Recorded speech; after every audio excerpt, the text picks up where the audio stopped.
Aku diminta ikut lomba pidato tingkat kabupaten. Temanya besar, sejarah dan budaya daerah. Tapi, aku bahkan tak tahu harus mulai dari mana. Malam itu, aku bicara pada kakakku. Diam-diam berharap ada jawaban. Lalu, ia mengeluarkan sebuah buku tua.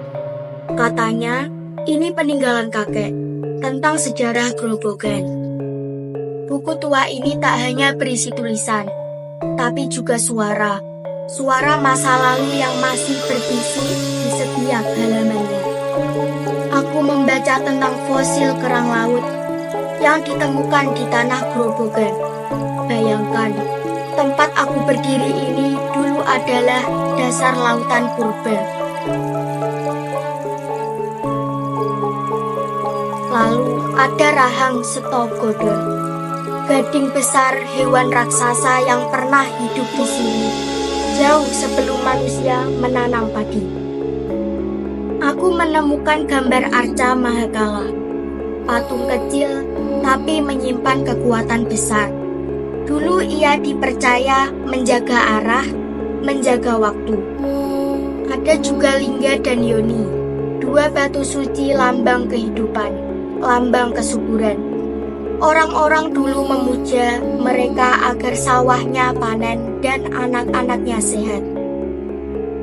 Kemudian halaman tentang gamelan senenan, alat musik kuno yang hanya dimainkan tiap Senin pagi.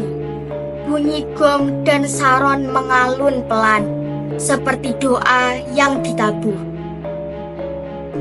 Aku juga membaca tentang pipisan dan gandhi, batu-batu penggiling terempah. Perempuan zaman dulu menumbuknya setiap pagi. Ada lesung, bajak, dan alat tanam yang sudah tua dan aus. Tapi dari alat-alat itulah makanan datang. Dari tanah yang dicampur, tumbuhlah kehidupan. Di bab berikutnya, aku menemukan Meriam Lela, besi berat yang pernah membela Grobogan. Mungkin dulu Meriam ini ditembakkan dengan hati yang penuh harapan dan takut sekaligus. Ada pula mangkuk dan guci kuno yang sederhana tapi indah. Mangkuk tempat makan kakek nenek kita, guci tempat menyimpan air kehidupan.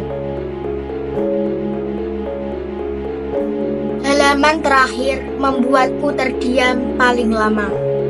Tentang dua peninggalan yang paling sering ku dengar, tapi baru sekarang benar-benar kupahami. Keris bukan hanya senjata, tapi lambang keberanian, kehormatan, bahkan doa. Dan wayang kulit, lembaran kulit yang dipahat dengan tangan sabar.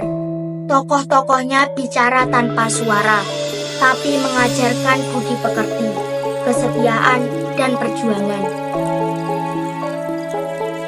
Aku menyalin semuanya. Aku takut bila tak kutulis ulang, semua akan hilang, terhapus waktu. Menulis membuatku merasa terhubung pada Grobogan, pada kakek. Sore harinya aku mulai berlatih.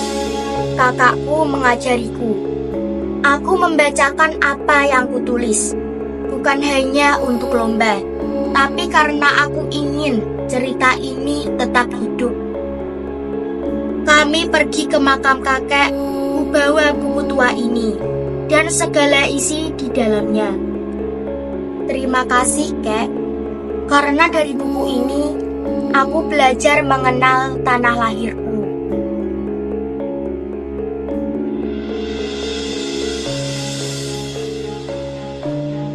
Literasi bukan soal menang lomba, tapi soal menjaga cerita, agar Grobogan tak hanya hidup di peta, tapi juga di hati.